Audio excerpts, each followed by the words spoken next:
Почитувани, официјалните податоци за пазарот на трудот потврдуваат дека економските политики на владата, предводена од ВМРО-ДПМН, даваат конкретни и мерливи резултати.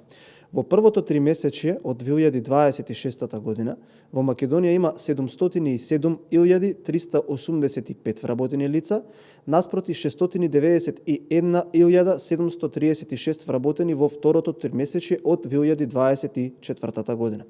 Тоа значи дека денеска во Македонија има близу 17.000 повеќе вработени лица. Истовремено, стапката на невработеност е намалена од 12,5 на 11,3%, додека пак стапката на вработеност е зголемена од 45,6 на 46,5%. Ова не се политички процени, туку официјални податоци од Државниот завод за статистика. Бројките јасно покажуваат дека Македонија се движи во позитивна насока. Се зголемува бројот на вработени, се намалува невработеноста и се создаваат нови можности за младите, за невработените лица и за сите граѓани што сакаат да започнат собствен бизнис.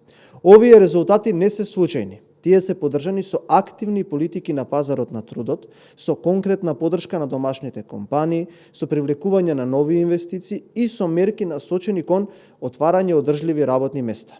Оперативниот план за вработување за 2026 година е вреден речиси 40 милиони евра и предвидува опфат на повеќе од 10.000 лица.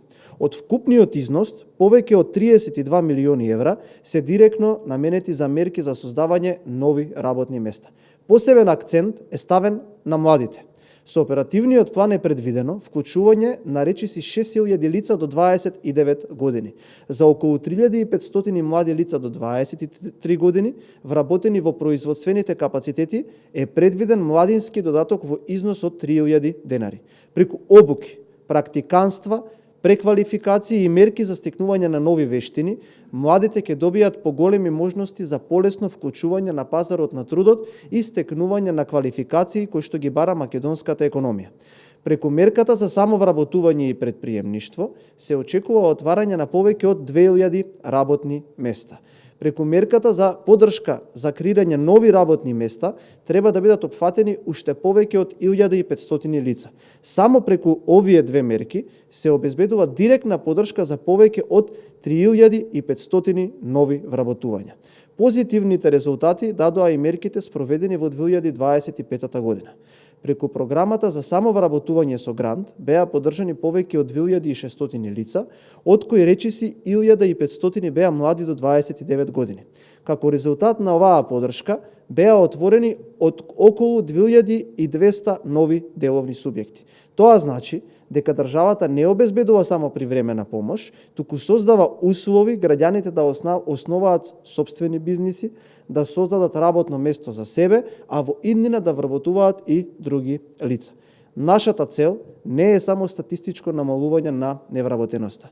Нашата цел е создавање одржливи, продуктивни и подобро платени работни места. Затоа продолжуваме со поддршка на младите, долгорочно невработените, жените, лицата што потешко се вклучуваат во пазарот на трудот, домашните компании и малите и средните предпријатија.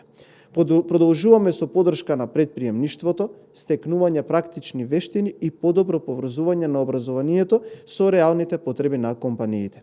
Не велиме дека сите проблеми се решени. Потребни се уште работа, инвестиции и реформи. Но денес имаме јасни показатели дека превземените мерки даваат резултати. Ви благодарам.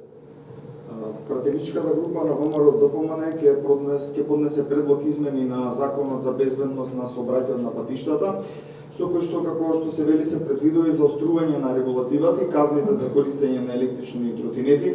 Па може ли да ни кажете дали ќе се зголеми старосната граница за возачите на електрични тротинети? Така е. Суштината на предлогот законот воведува значително построг режим за електричните тротинети.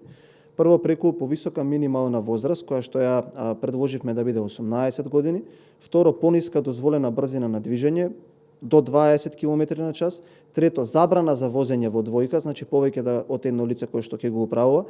Многу строги санкции за алкохол и можност за привремено одземање на возилото. Целта е зголемување на безбедноста на пешаците и останатите учесници во сообраќајот и усогласување со европските препораки за користење на овој вид на превозни средства. Ви благодарам.